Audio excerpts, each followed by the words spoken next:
evening, everyone. $92.6 million. $92.6 million is what the District of Columbia saw in revenue in 2011 from parking tickets and traffic enforcement tickets, according to the Washington Post. Traffic and parking enforcement in the District of Columbia have a tendency to be more aggressive than it is in other cities, which results in the higher revenue that the city sees from these tickets and violations. Speed cameras, short meter times, and lack of information on regulations for zone parking are factors that play in this high revenue that the District of Columbia sees every year. Many students will choose to bring their cars to campus, or they're considering bringing their vehicles to campus, may often fall victim to these parking and traffic enforcement tickets because they are not always aware of the things that will make them victims of these violations.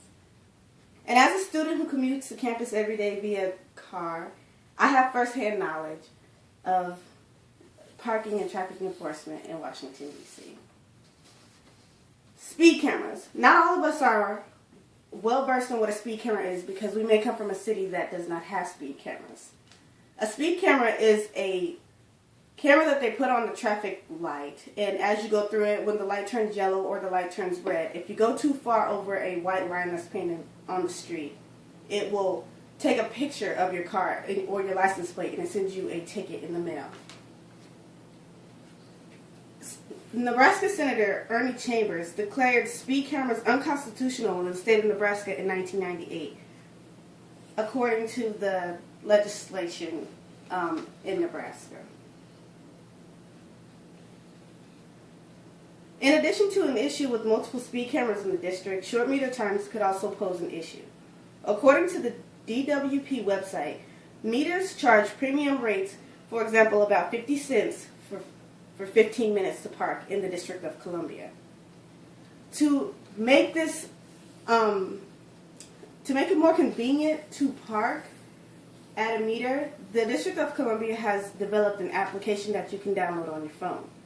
However, many people are not aware that when you download this application and you use it to park, it charges you an additional 40 cents every time you use it to pay for your meter, as opposed to going outside and physically feeding a meter every time your meter expires.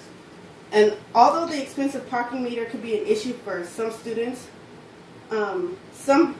may also have issues with the parking zone rules and how they may be unclear for people who are not from the District of Columbia, as many students at Howard are not.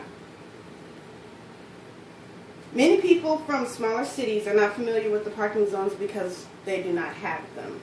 But in the District of Columbia, many students may run into the issue of finding that it is difficult to obtain the zone parking passes because they have out-of-state license plates. And according to the DMV website for the District of Columbia, in order to obtain a zone parking pass and you have out-of-state plates, if you refuse to register your car in the District of Columbia, you are able to go to a police station and obtain a parking pass that lasts bi-weekly to place in the window to park on the zone parking streets.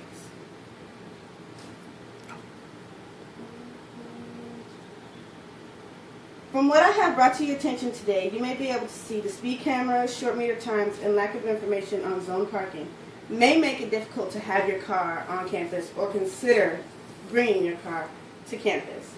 Hopefully I have explained to you how the parking and traffic enforcement in DC is more aggressive than other cities that we may be accustomed to. So please remember, if you choose to bring your car to campus, please watch where you park, or you could become a contributor to the $92.6 million revenue the city sees from parking and traffic enforcement every year. Thank you.